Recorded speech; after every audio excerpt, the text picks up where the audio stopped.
Also sensors, being, temperature and all the environmental stuff, air quality and things like that. So we call it reality capture. But really what I'm going to talk about today, it's obviously part of that, but really how that makes it into the digital twin, which happens to be BIM, right? And how we get users to use that in the app, because that's really the whole point with all this stuff. My journey, started on the design side. I'm an engineer and an architect, so I worked 10 years as an architect. Then 2008, designing luxury hotels didn't work out so well when the whole economy crashed. So it's probably bad. Yeah, exactly. But I got an opportunity there to, through you actually, see, to start up a VDC department for a construction management firm called Leo Group in New York here. And I was really excited about that because designing stuff, probably 8 out of 10 projects never got built.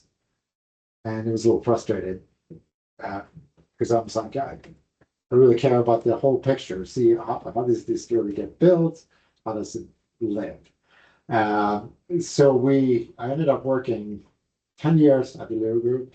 We grew the group up to like 10 to 12 people, doing all kinds of interesting projects in New York City. All the different agencies. We were writing BIM specifications, BIM guidelines for worked with MTA, New York Department of Design and Construction, some private clients and things like that. And the big project was Eastside Access, right? That has opened up last year. Was it $12 billion that ended up costing? We ended up modeling the whole project, and it probably would have been $18 billion if we didn't get involved, and probably would still be in construction.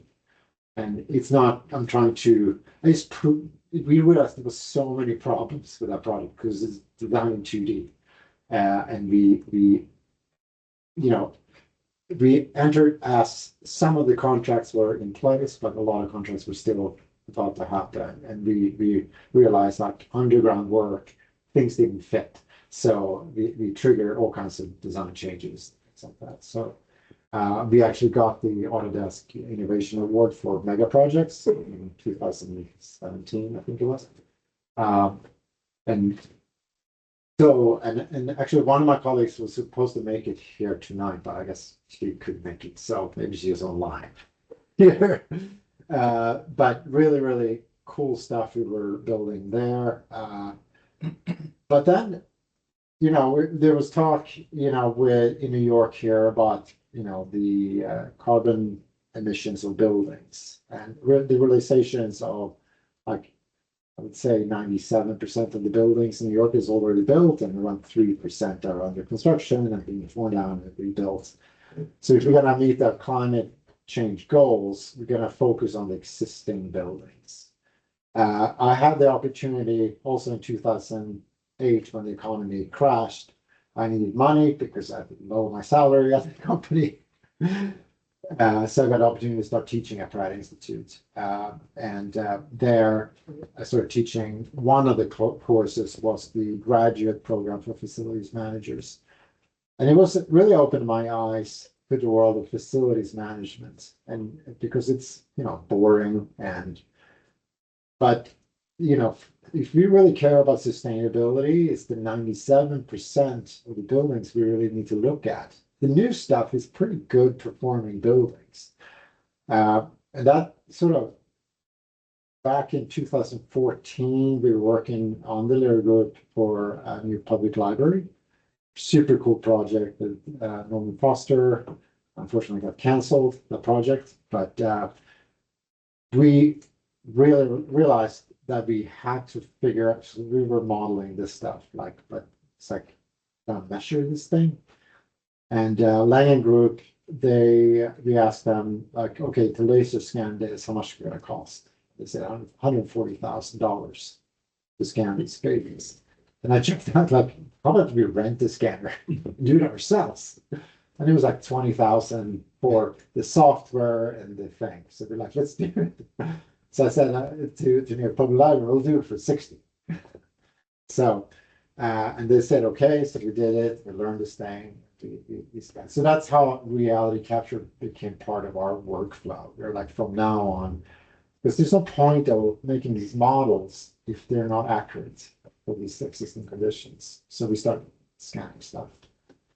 And that's where sort of existing conditions, facilities management, all these things starts coming together, and realized like, well, to do good assessments, we need to have accurate information, and it's just typically not. So that's why I ended up in 2019 starting my own company and focusing on healthcare, because I was like, what can go wrong? You need healthcare, because I mean, they always good economy in healthcare. So we did a pilot project for a huge hospital system. They loved it. This was December 2019 we started it, and we delivered on February 2020. So I ended up buying a scanner, spending a lot of money. And we absolutely love this, but we handed it over, and then the pandemic shutdown happened. And they said, like, we would love to do this, but you cannot enter our premises, and our budget just got slashed by 80%, so we have no money. So I was in a holding pattern for a year and a half, stressing out because the equipment costs like $10,000 a month. But I was hired, by this company called Enstoa that has the connection with the hospitals. So they offered to buy me out. So that's what they did. So now I'm the director for their Owners BIM department. And we are capturing huge facilities, and it's super exciting work. So we've worked out with the whole pandemic thing, but really focusing on existing buildings. But because of the size of these hospital systems, that's all I've been doing the last 3 years. So we're just wrapping up the second major system now. And it's been a lot of lessons learned. So I'm working at Enstoa, so the focus is really the finding the truth in building and better in design, construction, and operations. That is a very digitally focused company to make better processes overall. So what we're looking at is the people and the functions on massive facilities. And it's amazing, I think. You realize like the amount of people involved, especially in hospitals, right? All the different people that need information. And it's, siloed and also analog in many cases. So, but they all sort of need to look at the same set of information. And that's really what we're trying to do, because we realize everything is fragmented. And so we captured 20 million square feet the last 3 years, over 100,000 spaces, that is, on all kinds of different facilities of, some are new, some are really old, and some are big, some are small. What we realized, and this is one of the healthcare systems. So we're looking at spatial data, right? Where is staff? And so this is one of the New York healthcare systems. So we're looking for room numbers to label where things are. So this, nice going. Yeah, exactly.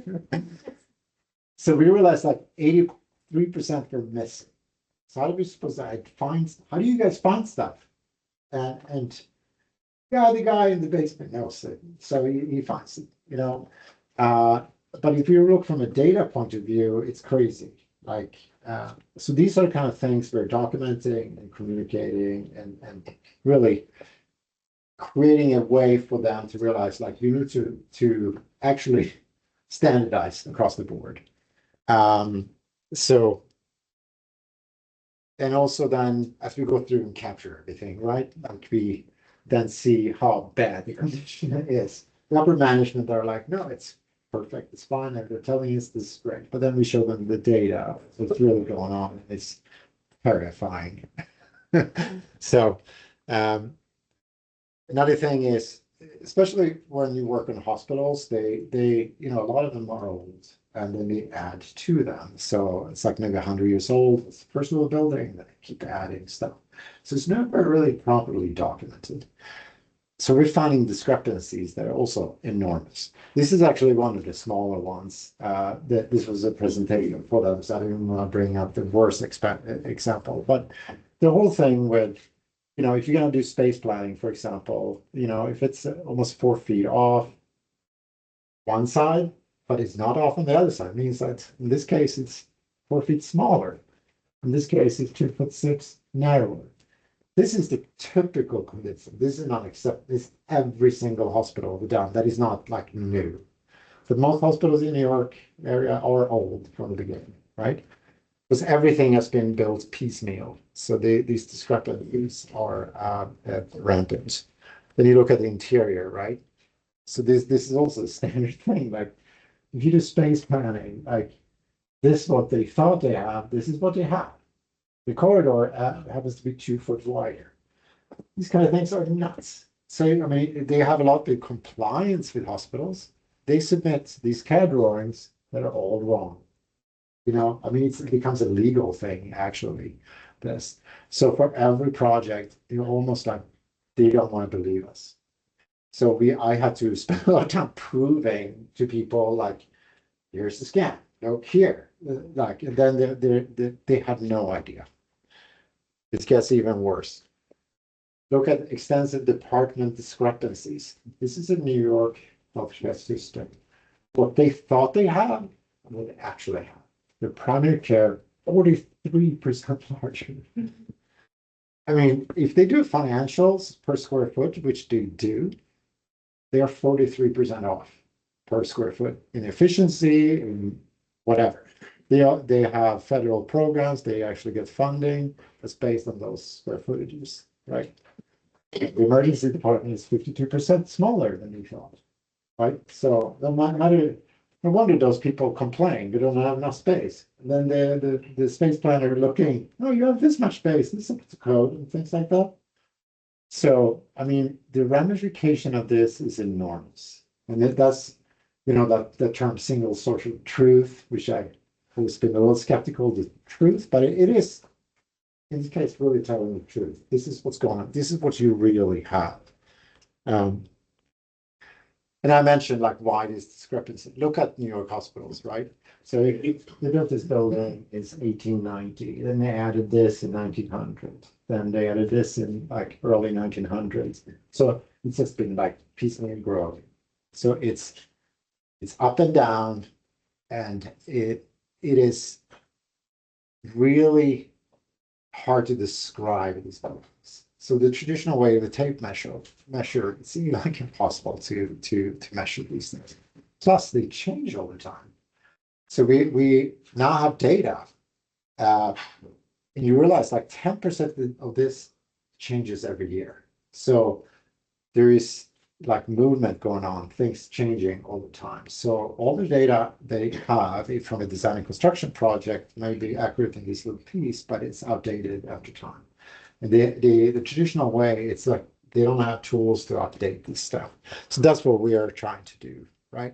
So part of what I've been trying to do is like, how can we expand and capture the enormous space to a cost-effective way, but accurate enough to really place things in space and then describe it and understand what's there.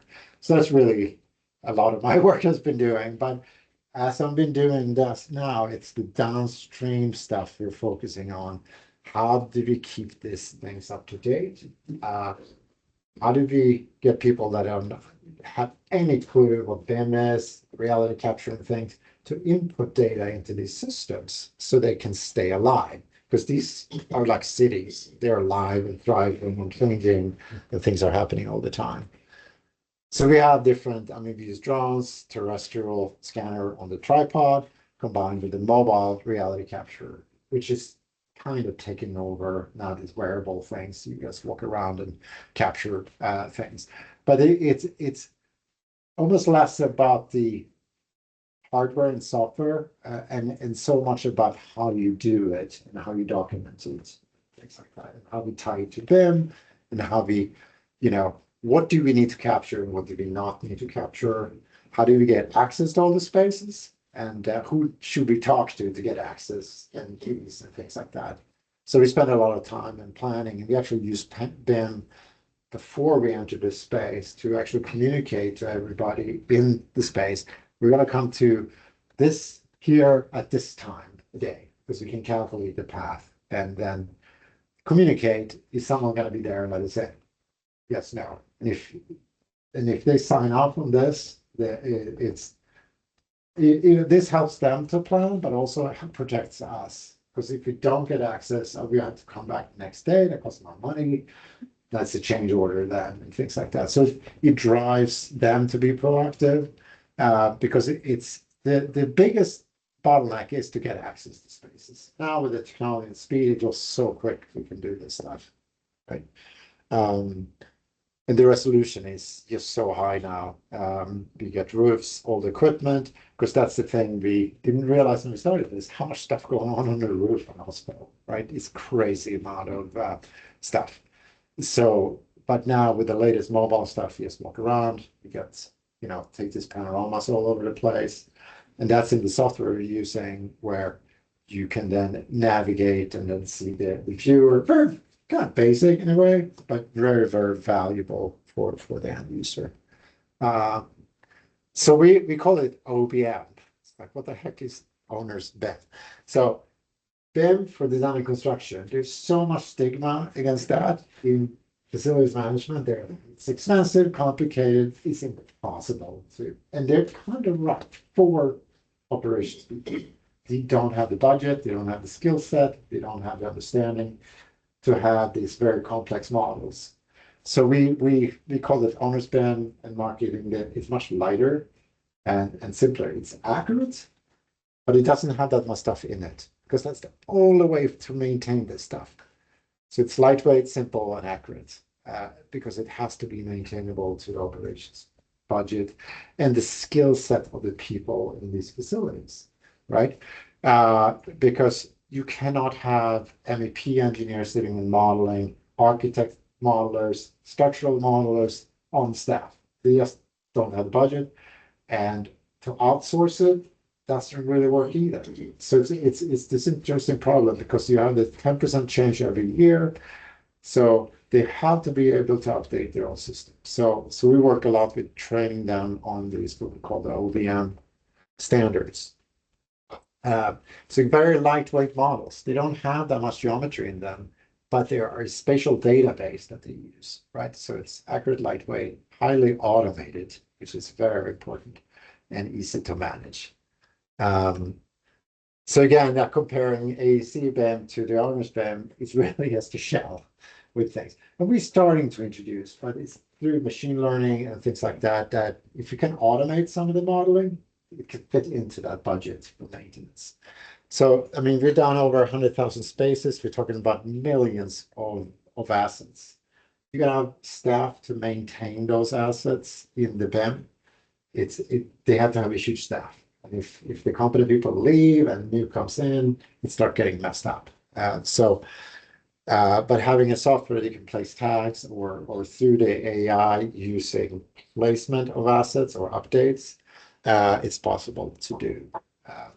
And that's the thing, like the amount of buildings, some of these facilities. This is another client. It's actually not a healthcare system, but they have 150 buildings, something like that. So, how to quickly model that up, connect to databases, manage that, and things like that becomes, you've got to keep it light. It's just, otherwise you have to have a huge staff to maintain all this stuff. Because we tend to think about building as pretty static, but they are not. When you really start looking at the data, they keep changing. And I think 10% a year is a good figure, right? So, I mean, very lightweight models, but you can flip on and off the scan. So if they want to know the light fixtures, they flip on the scan in the drawing so they can see it visualized. And now we use machine learning to actually generate these things in space and the qualities, but the geometry is, again, very light. It's sort of generic components that then carry information, because they're updating the information you can do externally. And we want to minimize the amount of Revit users, which sucks to say in a Revit user group meeting, but that training and to maintain that is really, really hard for these organizations. So we developed a software called Starfish Spaces, which is about to manage spaces.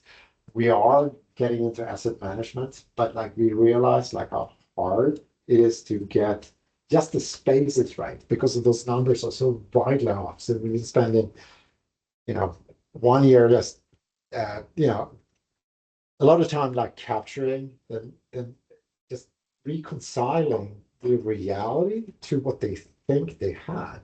And it's taking so much time because you're like, there's so many departments. Like you have one of our healthcare system, they have 1,000 departments.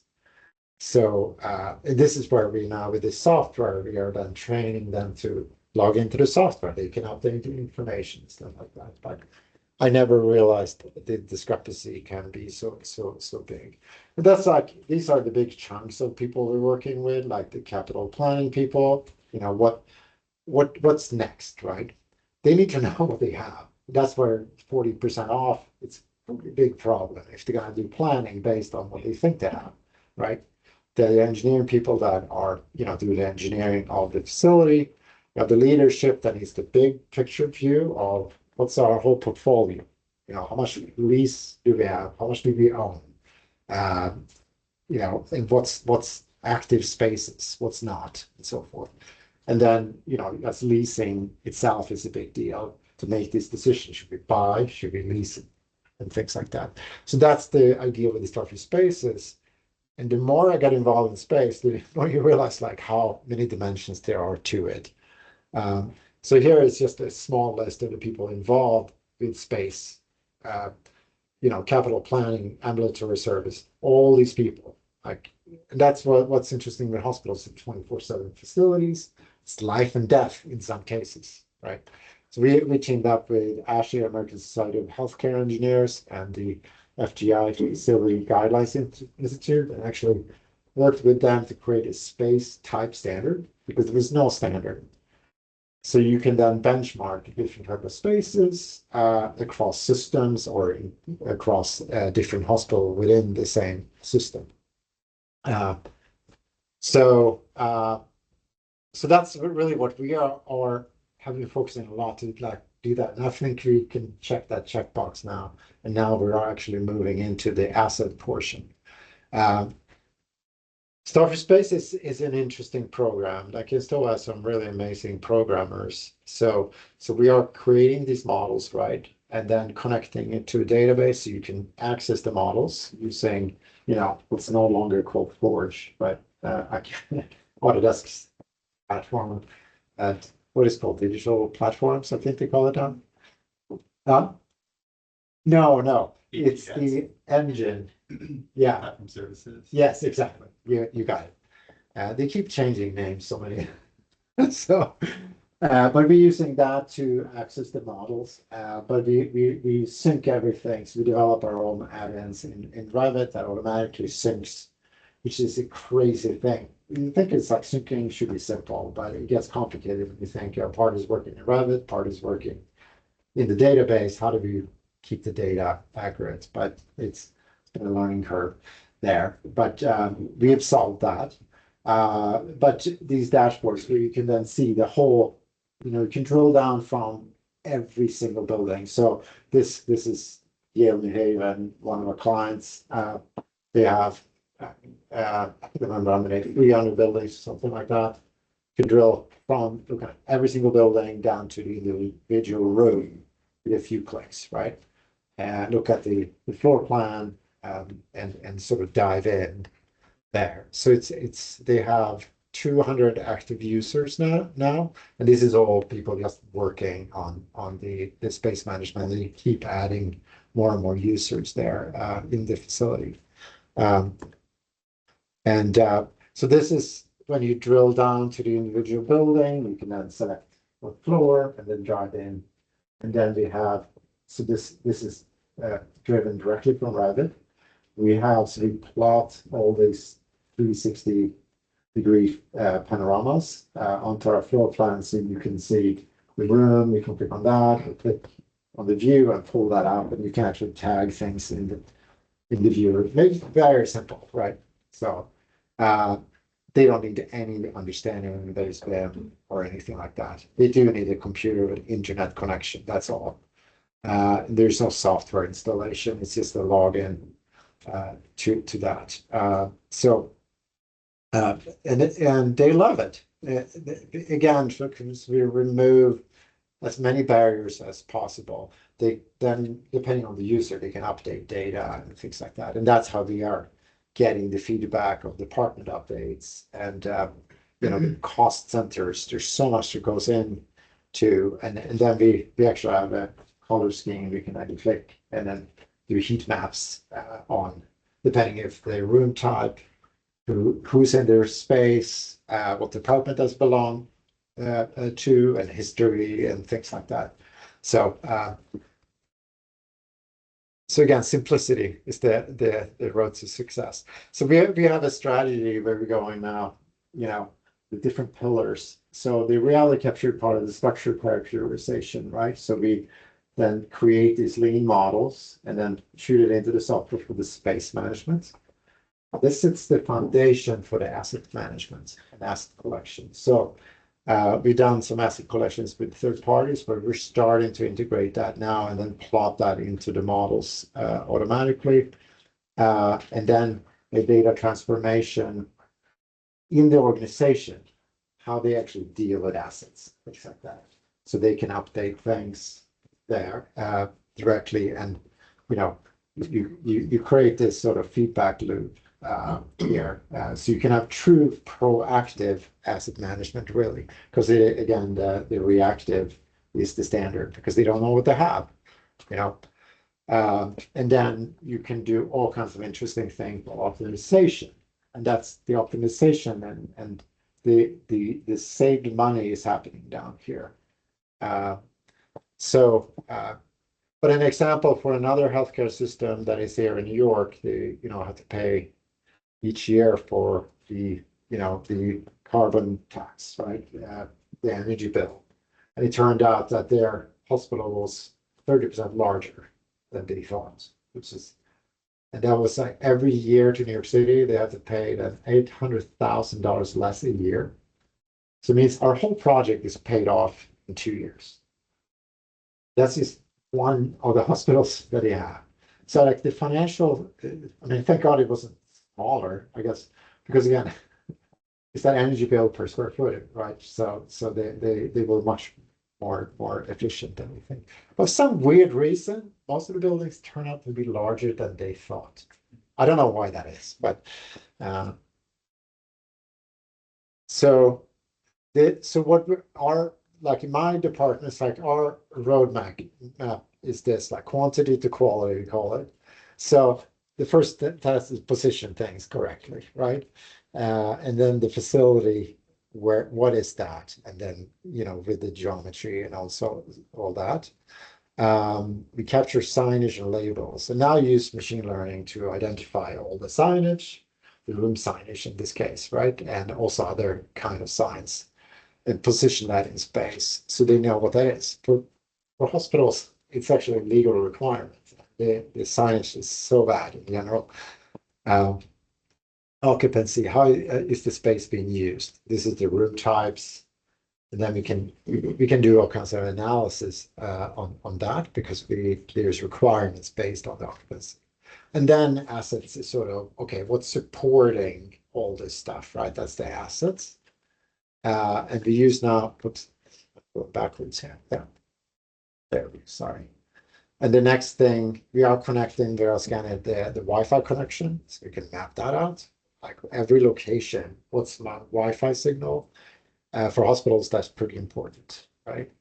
Comfort is temperature, air pressure, things like that. So as we go through, we capture that. And if you find like weird numbers, we leave sensors. So then over 24 hours, you get a picture of, was this just like a one-off when we pass through the space, or is this something that should be done in that space, right? And then air quality. So we actually carbon monoxide, carbon dioxide, and these nanoparticles we measure. And then we can then create these like heat maps of that. So we're playing around right now with different ways of displaying this per point in space, like these kind of diagrams to show and give some sort of score of the space. So the quality of the environmental factors in the space can be visualized. And then, also these heat maps of facilities, like what's the weird values, things like that. And then work with the facilities, like why is this room, like this is decibel, so we measure sound levels. So there's something weird going on. This is a conference room, I remember. It's like, why is the sound level so high there? So like to visualize data is so powerful. Like typically it's like spreadsheets and stuff like that and no one reacts. But when you start showing this, they're like, why is this like this? Right? And that's the thing, like to build into our software, so you can then see what's the temperature value. So here is in a location, and this is the average value per space. So then we are looking now we have another project where we're doing ceiling assets to cross-reference to these kind of information. So it's another huge healthcare system. They don't have sprinklers, so they have to have it in by 2027. So we're gonna model all the ceilings. So now we're moving to the next level in our detail, right? What's in the ceilings, and using the viewer and the AI to then identify and position lights. Because this is gonna be half an hour, 500,000 light fixtures, diffusers, things in the ceilings that we need to do. So we have to find an efficient way. But then we can analyze light sources, light levels, and start mapping that. And that data gets really interesting, I think. And we haven't fully figured that out, but I think the more you can capture and then see, what's worth. And then next step is obviously live monitors and things like that. So that's the next step there. But we're working a lot on the AI side now. Our CEO has said, like, it's all in. I mean, there's a lot of hype in this stuff, but like, it's also amazing opportunities. I personally use all my emails I create now. I use AI to I dictate all our meetings we record, and then just output the AI. And it's really good. It's like, I was really skeptical in the beginning, but like, because I can't take notes while I'm speaking. And we have to have someone taking notes. That person is just focusing on note taking. So now we can just automate that. All the data analytics, querying of the existing data, being spreadsheets, compare the spreadsheet to this, and things like that. It's really good at that. Like, it saves so much time. And that's what I think, to find like the low-hanging fruit, the small pieces of AI is really, really a game changer. Then we have some bigger things we're doing as far as data extraction, reconciliation of huge data sets, using AI for that, and finding patterns and things like that. And then more on the BIM side, where from the scan feature extraction, we're identifying what we have in a room, where is it, can we automate the modeling? So that's really where I'm focusing a lot right now. But for feature extraction, it's really interesting. I've done queries now, just using ChatGPTs and our panoramas we have. What rooms are messy? And it's really good at then, these rooms are messy. Okay, let's take a look at those. Oh, those are not complying. There's all kinds of stuff in the corridors that are fire hazard. So we can start running these like interesting reports without any programming at all. I'm just using ChatGPT. Here's the images. I load them in and ask questions. So there's all kinds of interesting things we can do with AI today. That doesn't have to. I mean, because we're working on like feature extraction of identifying position, size, and type. That's a little more involved. So we have some programs working on that, and it's getting better. I think you're 50% there now. But I think that's a huge thing with existing conditions in design and construction and for operations side. Can we automate a lot of that modeling, right? And that comes down to in facilities management. So the scanning or the reality capture person becomes the modeler. They just walk around and take pictures, maybe certain things they mark, and then we can automate the modeling of that. So that's really where we're trying to get to, right? And that's what makes it really exciting, I think. Another thing we did, we had the Spark, we would call it, like a 1 day thing. We were just like, everybody got together. Here's the AI tools. Let's do stuff. I ended up doing two things. I took a data set from one of our hospitals. I output the rooms and door. It's like I used the door schedule from Revit, and because you have to and from what room and room number, right? Then I loaded it into ChatGPT and asked, tell me the best way from this room to this room number or something. And it just tells me, it analyzed my spreadsheet I output from Revit, and it gave me verbal instructions how to get from one room to another. So I was like, holy shit, it took me 5 minutes to do this thing. So I was like, well, can I identify the lengths and connection points, like so this room boundary centers and room locations, so I can get a distance. I was able to query then what's the distance, so how long it's going to take to go to this room. Then I did another thing. I placed on toilets in the bathroom, for example.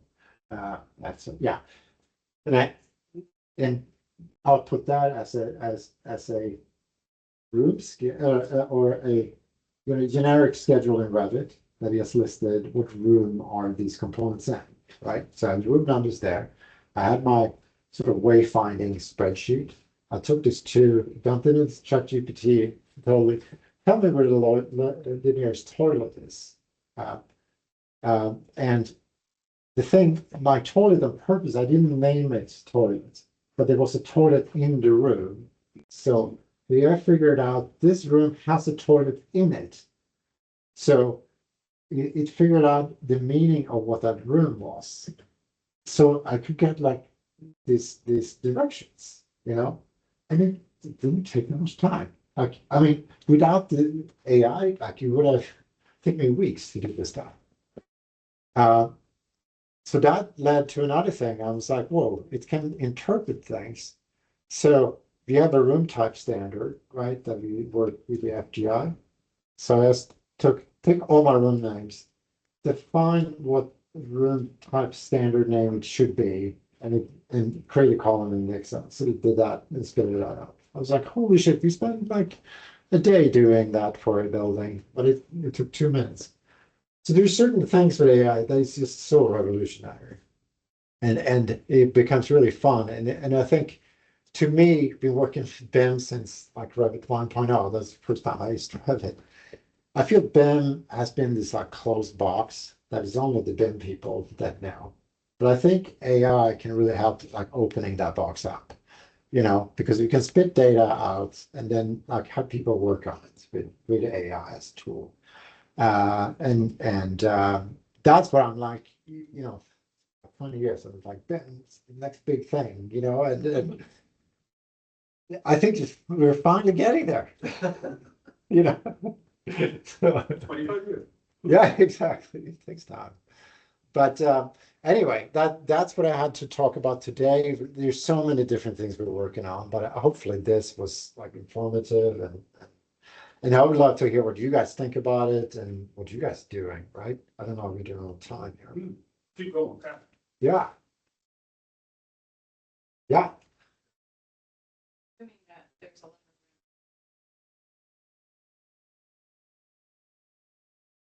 of updated models, is that something that they have to come back to periodically? That's a really great question. So we have now, Can you repeat that into the mic? yeah, so how do we update these models, right? So we found from the data sets now around 10% here talking hospitals getting updated every year. And a lot of that is what we called micro projects. These are small things. They didn't hire an architect. They just hired the facilities guys that move a door, take a wall down or build a wall, change stuff. So it was never really recorded. So we have now an on-call contract. So we come back. So we have 10% of the facility space a year that we are gonna just but they're using our Starfish Spaces software and click, this needs to be updated. So we get flagged and then I have a crew. We schedule and then use our BIM tools, like what time is the best to come in. They can respond to that. We go in and scan it. and process it and then update the model. So If you do have an architect who uses Revit and BIM yeah, and does, let's say, what my medical folks are doing is a new piece of like MRI machine is invented. So tear out the old MRI machine, put in the new MRI machine.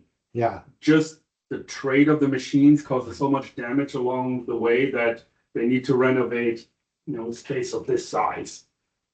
But you do have a Revit model. yeah.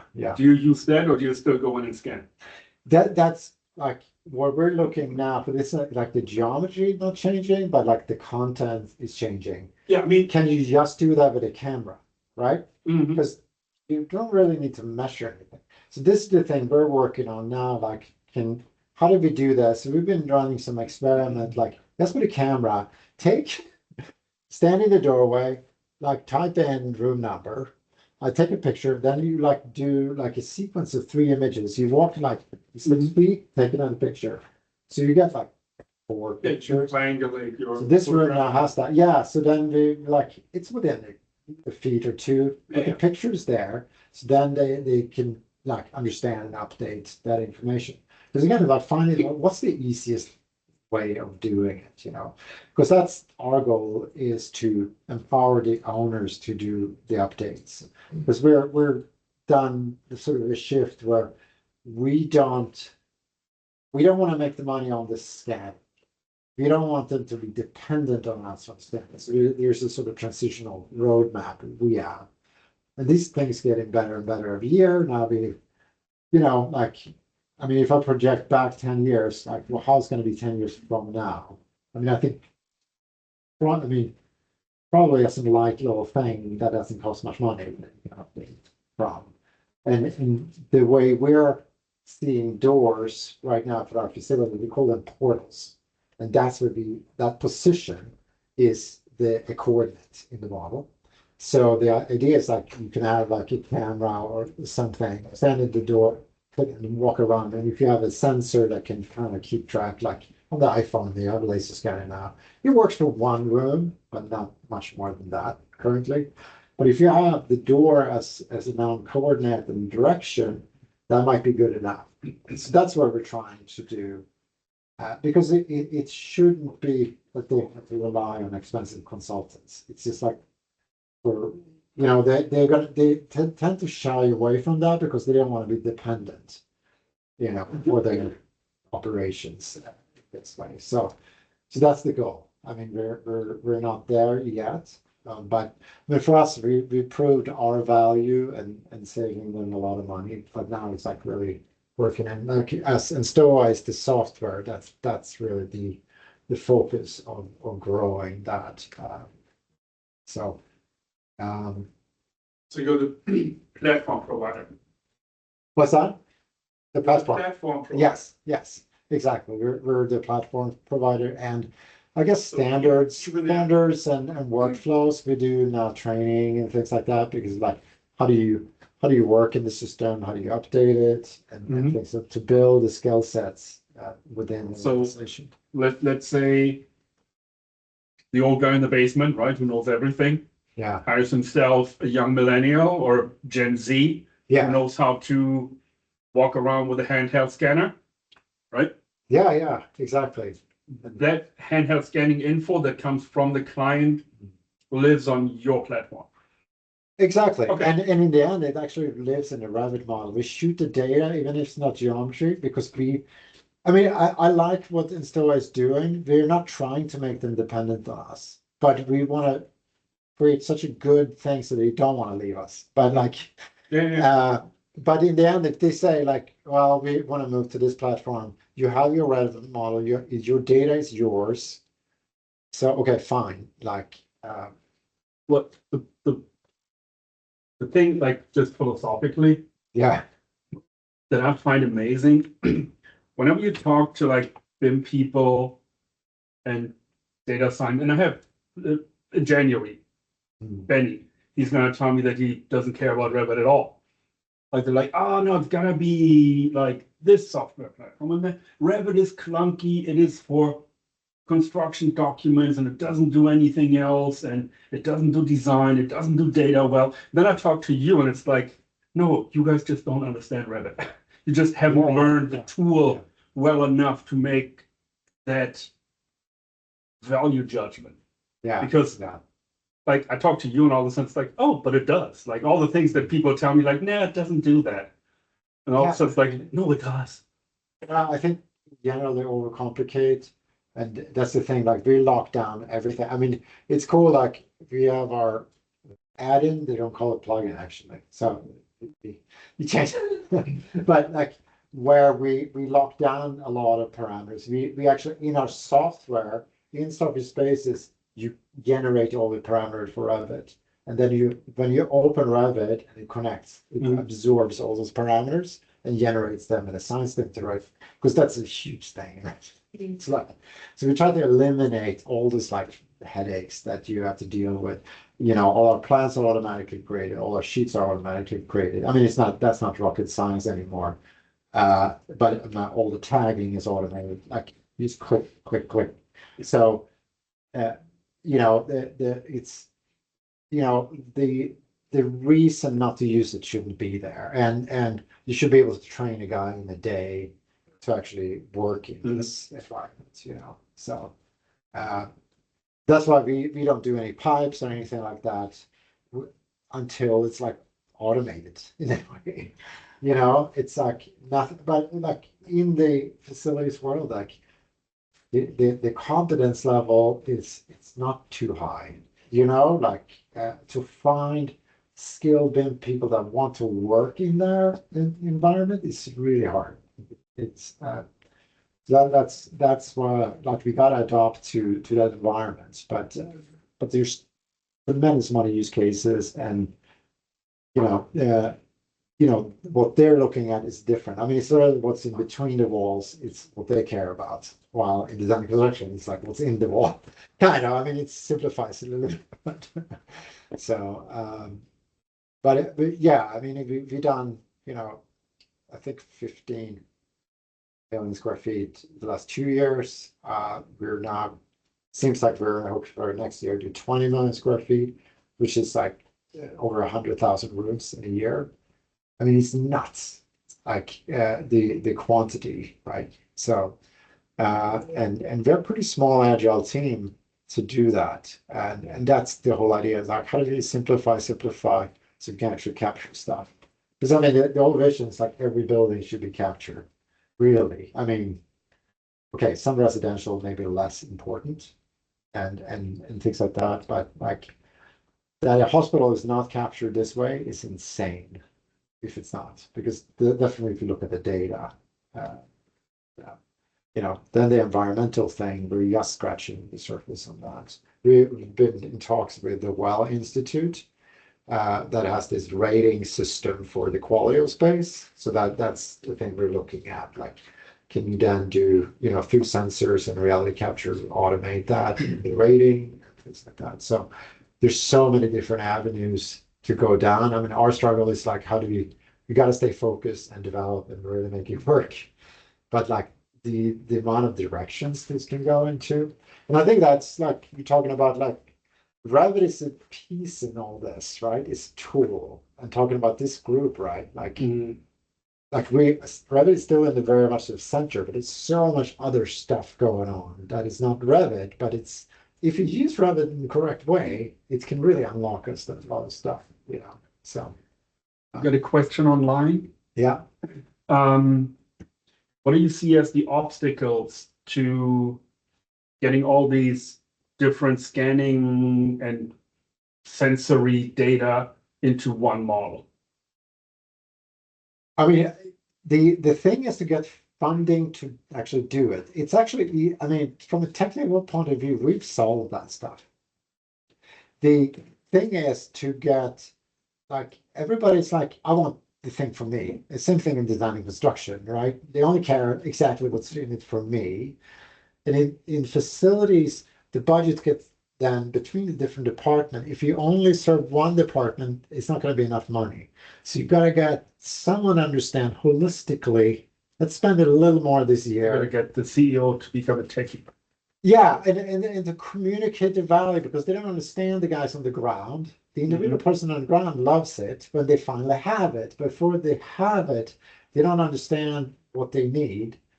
I mean, Cheryl, we had the same thing with MTA and things like that. We talked to these different people, like, Yeah, I remember holistic. printing out the whole thing Yeah, at some point, which everyone was like, why are you printing that? but it's the system thinking that is lacking, I think, overall, right? There's also, I mean, they make money on overtime, so they benefit from inefficiency and things being a little Yeah, lower and hard to find, so. and that's an interesting thing, like in facilities, they are not so much like that because yeah, design and construction change orders is huge revenue. So being efficient and perfect might not be a motivation for some, right? Folks, So I've seen it with like here in New York, with unionized jobs. There's two main complaints. Boss, I'm working too much overtime. mhm. And when the overtime is gone and there's like, boss hires 5 people, boss, I need more overtime, I need the money. Yeah. Like, that's the two complaints, right? Yeah, yeah, I'm working too much overtime, oh shit, I want more overtime, yeah, exactly. right? That's kind of what you were saying, right? So maybe this is tied to Angela's question, but you were talking about this as a platform, it's very cool, and then you're scanning these buildings and then handing over the scanning. Sort of, that's the roadmap later. So it's the idea that they would do that in pieces as they need to, like the boiler rooms and Andre's example, or like every 2 years as part of an assessment or inspection. Is that part of the training? Is that part of the idea? And like how actually do the scans tie to the initial scan base that you've done? Yeah, the initial scan is really setting up the grid, with control points. No, Those control points like stay there forever, pretty much. well, we have dynamic things, so it's actually everything is control points. Every point is a control point you can do. So if you change this part, well, you can pick 3 at least around there and do that start point, right? So we do set up control points on the floor when we do the scanning, but like when that's processed and all, everything is in correct place. So it could be a corner, it could be anything you pick, like this thing could be, as long as it's there from the last scan. But that's where the reality viewer, the panorama is good. You can then use that. Oh, that thing was there before. Okay, let's use that as a control point. What's the coordinate of that? Oh yeah, it's this coordinate. So that's the thing to, because that's the thing. If you have to have survey control points the traditional way, and then someone removes it or paints over it, or like, then suddenly you can't do it. But that's the thing with modern technology, it's not hard to do. And No, continue, and then I've got a question. so but that's the thing, like what we see, we set up the group framework and the coordinate system of the whole campus to the state plane, and then you create the campus coordinate system. So we set that up with all the models, and then it's pretty easy to then update. It's that initial setup that we really want to be involved. And now, I mean, we have these kind of ongoing contracts to update things over time, but the goal again to transition out of that, and so they can do it.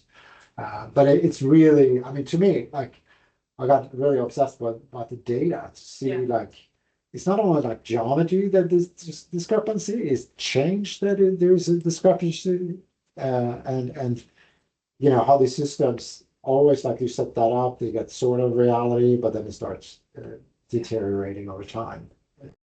So how do we keep that up to date? And then how does this tie into their enterprise asset management, facilities maintenance, software? Is that does this run in parallel with that, or does that plug into that? Knowing you, it probably plugs into that somehow, but. The perfect scenario is like they haven't really set anything up yet. Okay. Then we can free that. We have for one client in Westchester, one hospital, right? So they had a CMMS system with asset management. So then we had to reconcile the mess of the positioning or what they call rooms and things like that, things. And it says like, Yeah.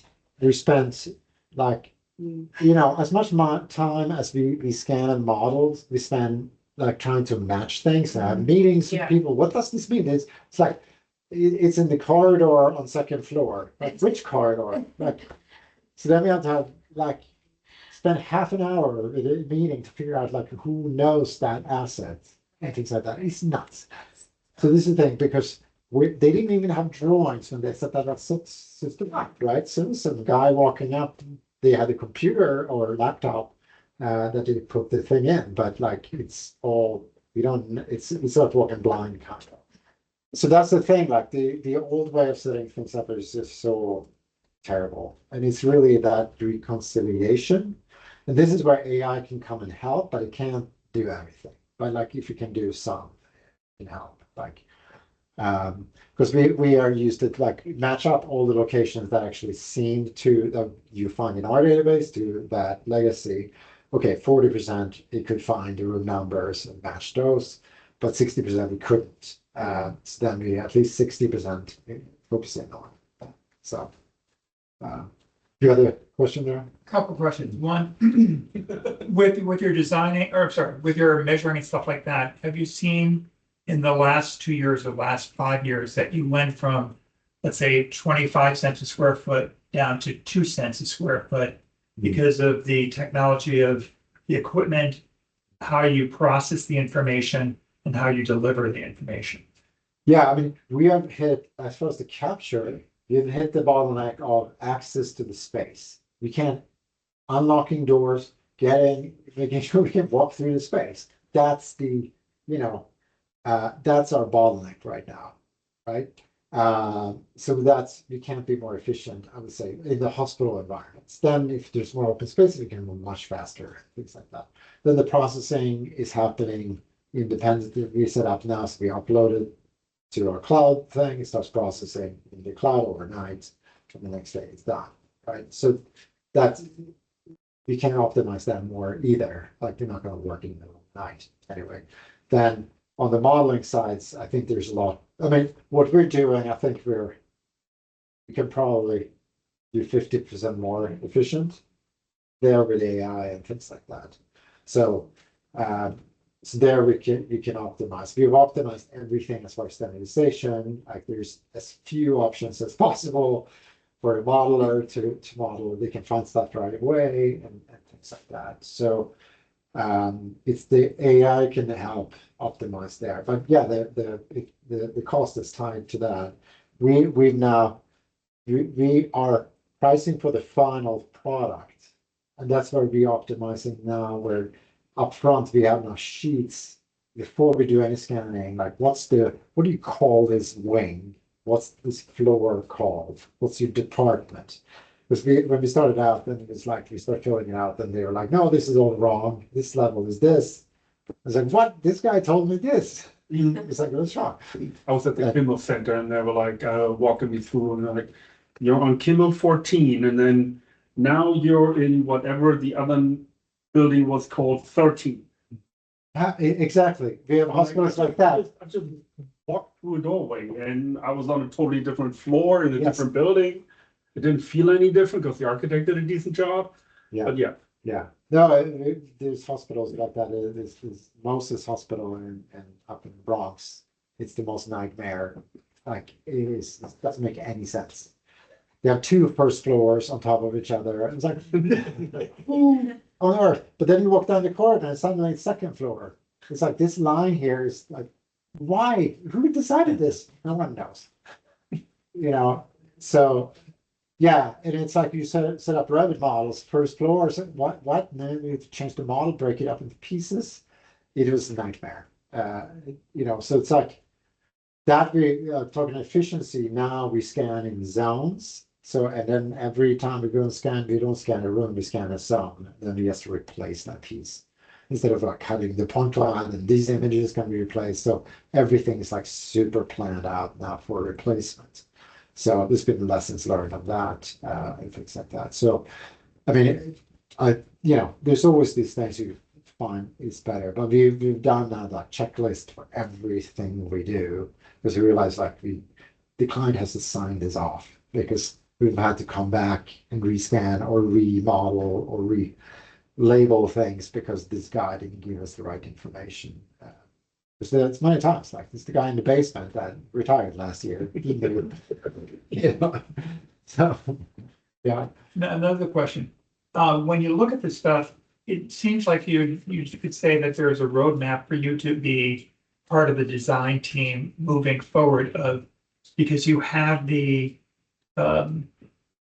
geometry and you understand the flow of the building and the dynamics of the building. Why wouldn't you sort of at some point push to say, hey, our design team, or we have a design team that actually can compete and do that wing? Yeah. No, that's a really, really good point. I mean, it's the CEO of Enstoa.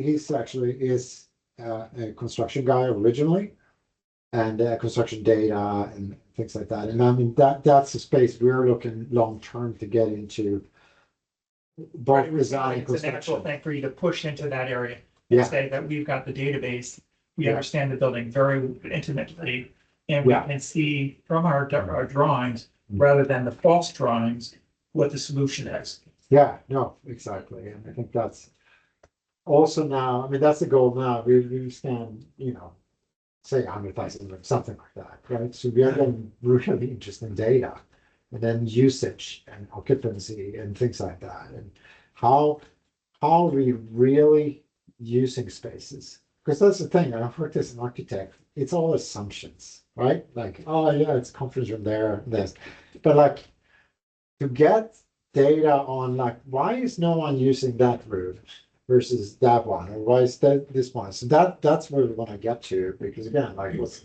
performance driven design, that's what I'm passionate about. Yeah, But I mean it's a weird path. I'm thinking like design, construction, operations, but like how do we make better designs, better buildings? I mean that's really, then if I'm doing it or facilitating the information for designers, and that's what I'm trying to do at Pratt Institute, like to open up the designer's mind to there's this amazing data sets you can get. Shouldn't you use that to make better design? Like, what's your goal as a designer? So,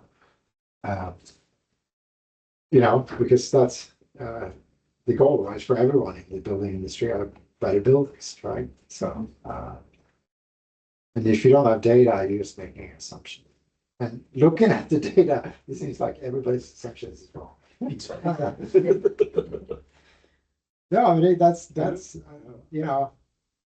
and how do we, especially, I mean it's also another thing now with COVID, healthcare is changing, everything is changing how we work and all that stuff. Like how do we plan stuff? But then also like how is it used right now? How can we use it better in the future, right? Because I mean the amount of space we uncovered like that wasn't occupied because no one wanted to say, because some doctors like I can use that right now. I'm not going to tell that that's not being used, so I can hang out there instead. So they are uncovering all kinds of spaces they need to have. So it's triggering, and in the end, hopefully better, lower healthcare costs. Oh, you're funny. Yeah, right. But I mean, I must say, like, I had a lot of preconceptions. Again, it is kind of like a machine, but it's simply the people that work overall in healthcare are great people. I mean, I've gone around a lot there and like seen every looking around and you talk to people, and overall it's like super cool people. Like I think they're heroes. Like I mean, I could do this stuff. Like, so. I think that's the thing as any designer, or like to come out and actually see facilities and see how people work, that would really make you a better designer too. Like we assume things, and it's really like by experiencing it, that's how you really understand it. And then if you can have data backing it up, it's pretty, I mean it's easy to convince people to you really can point at data because they have their preconceptions about things. Because that's, I mean, we're using a lot of the data now to prove that it's worth doing what we're doing. Because it's a hard sell. for these big organizations. Like, who's going to spend the money to capture this, to do all this stuff, if it doesn't provide value?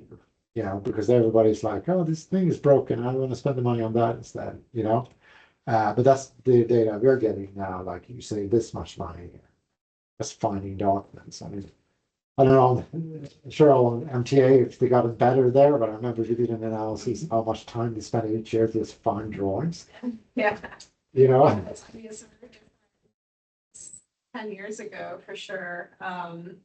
Yeah, There wasn't, we had to start with an asset classification system first, that you need a framework in yeah, order for the data to live somewhere, in order to organize it. So that was an effort as well, understanding what is an asset to MTA, bridges and tunnels, and then giving it an identity. And then figuring out what are all of these facilities. RFK is it, you know, up until we got involved, it was all one thing. It was all RFK, but it's actually 3 bridges. So I had to like work it up that way, and then add the assets and define them and come up with a structure. Tribal. Sorry? All of New Yorkers call it the tribal. Yeah, They don't recognize RFK as a thing. yeah, right. You know, it's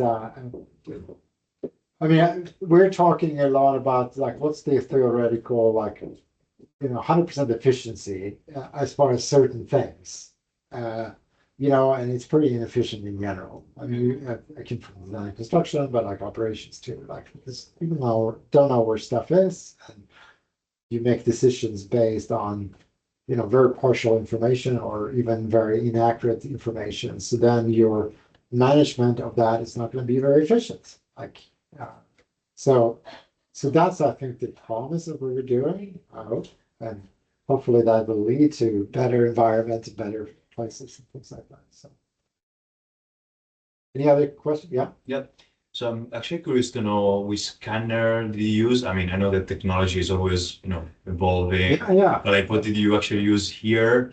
And actually for the post-processing, the procedure was like you create a 3D point cloud model and then you convert that into Revit, and then you basically make them live together basically in the cloud space. So it's been sort of changing, but the latest we're doing, I mean, for positioning, you know, so position the overall site, we use global positioning from satellite, right, to get points. Then we use the Leica tripod scanner, the RTC 360, to just create a sort of skeleton or shell. So, and then we shoot in corridors with that scanner actually. So we create the sort of spine on the main, and then create the key points. And now we use the Navis VLX Generation 3 scanner, which is very important because the 3rd generation really was a leap in range and things like that. So we could do much larger spaces to much more accuracy. We could minimize the amount of targets that we needed. So we could move faster, and it's very high density. It was much faster, that scanner, versus the other Navis scanners. So that's the 3 key things. We use drones sometimes, but in this area, it's still restrictive with drones, so we don't use that much. But that's, you know, the Navis scanner is really the meat that we're using now, because we also take in the 3D, the photographs and then plot them on space.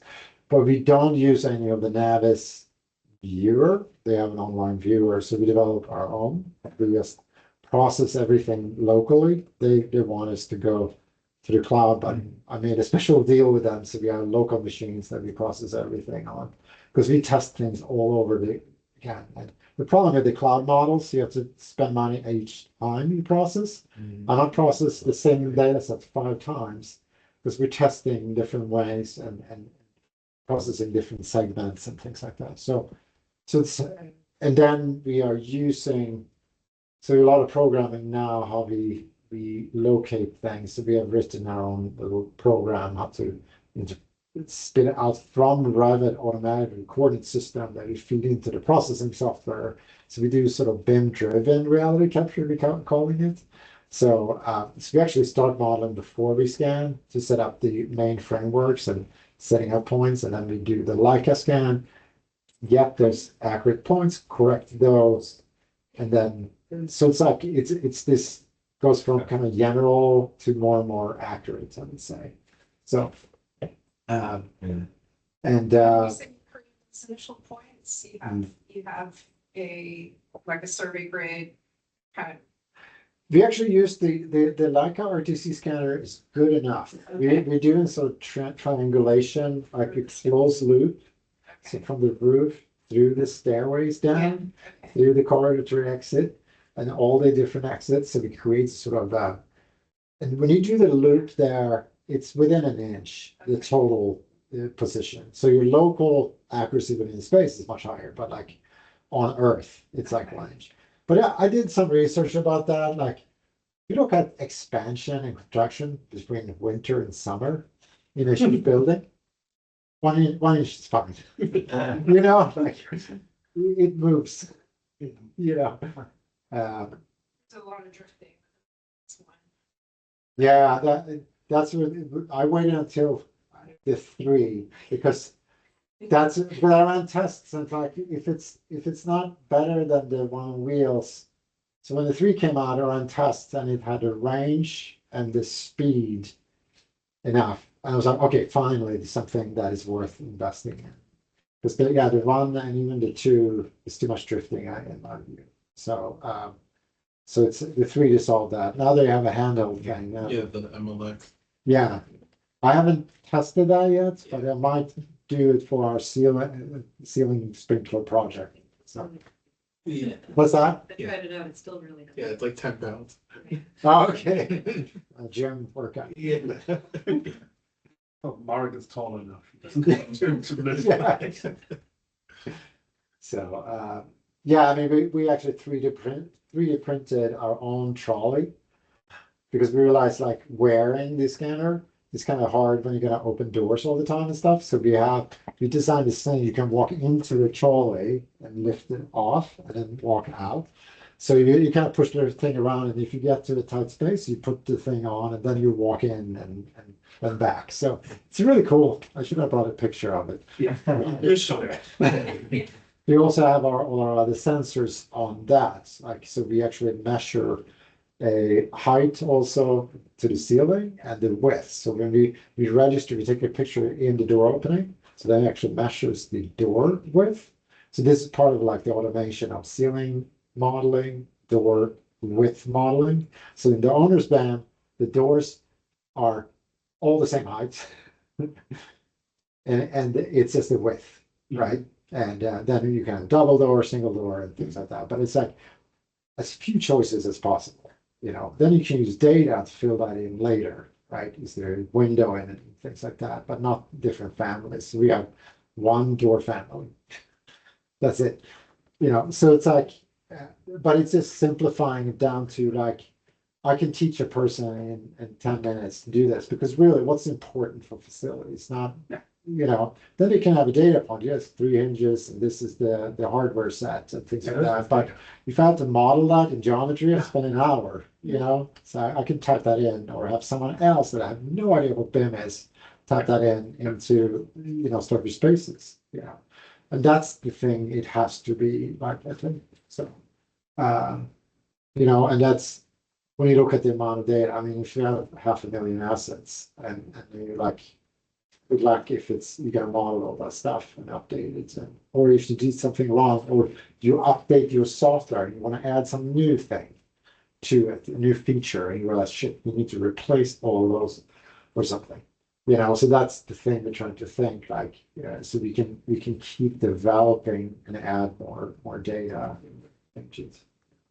So that's the thing, like with parameters, that's the story about like because we see structure spaces as these single repository of all the settings in Revit. So you set the settings there, and when you open and hit the add-in, it absorbs all the settings. So I can take an empty Revit file, then I get all the parameters, all the settings I need to do the OBM stuff. So we roll out the new feature, we just activating tougher spaces. So whenever a person opens the file, it then absorbs that change.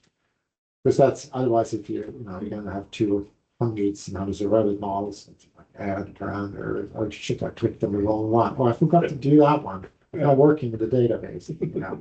So, so that's the thing, like remove the opportunity of mistake. That's really too. And I think that's what Autodesk has done a pretty bad job with Revit in general. It's too cumbersome to maintain unless you really know it. And then you can do awesome things, But to get there, I mean, I started version 1.0, it was like 5 features, and then, so they added a few each time. So that's pretty easy to keep track on, And the original intent, I think, of what really Revit should be doing. So, yeah. Any other questions? Mainly is this just for facilities? Like, I mean, do like architects or like design teams use any of your Revit models? That's a great question. So like for White Plain Hospital, for example, up in Westchester, they are adding 500,000 square feet now. So we gave them the model of the existing, so they're adding a new hospital that they're going to tie into it.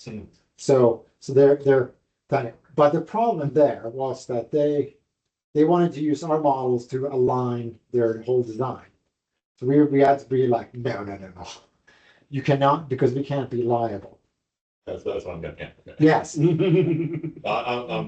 work for structural engineering, BIM manager, and we do a lot of hospital, a lot of renovations. Oh, yeah. So everything you're talking about is like right up my wheelhouse. So it's just interesting, We were always finding busts from existing drawings and Yeah. remedy.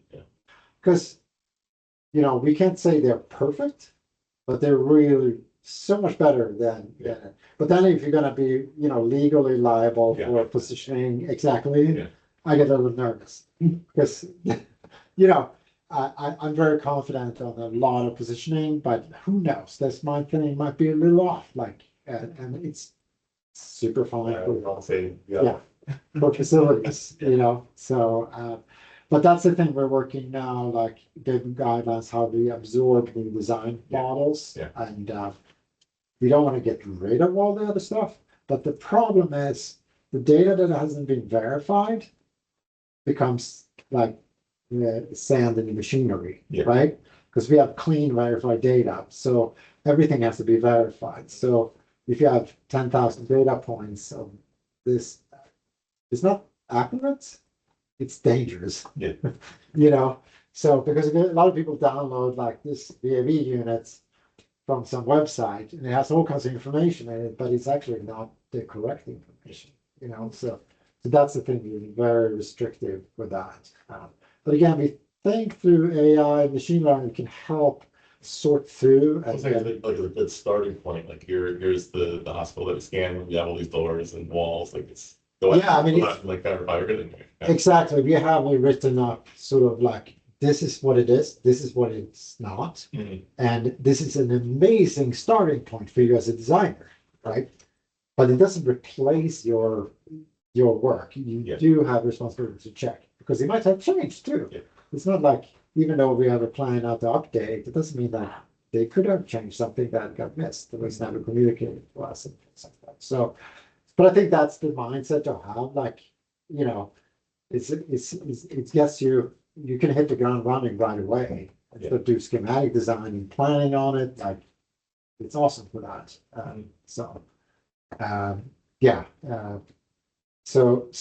But that's also my passion. I mean, that whole life cycle thing, the designer can take this, do their stuff in construction, and then, hopefully with time here, just sync that in. So that's what we're working on with the standards, like how you name rooms, how you define rooms, so that can fit into the system right away.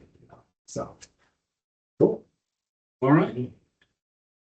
I'd say that's it for up here. There's a keg room on 36th and 5th.